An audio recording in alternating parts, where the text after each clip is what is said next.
Okay guys, nakuha ra gyud nato ang atong Mio Aerox Yamaha 155 kay bag-o patagi sweldoan ni Mita guys. Salamat guys sa atong sponsor nga si Boss Mita.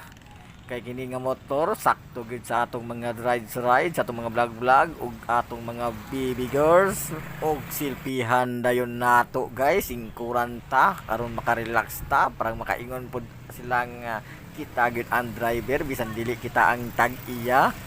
Og pasalamatan pud nato guys ang tag-iya dani nga motor nga gipahulam ta gipa-drive ta sa iyang nindot kaayong nga motor kay talag saon ra gid nga motor nga makasakay ta kani nga klase nga Aerox Mio 155. Og karon guys naka-helmet na ta, nakasakay na ta sa Aerox Mio 155. Nagpamatuod lang yun na guys nakita ang driver dani nga motor.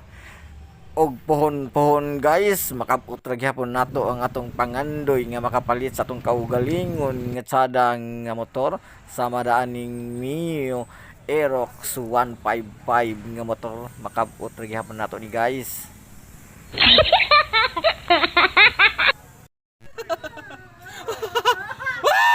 Alay, butan man lalay.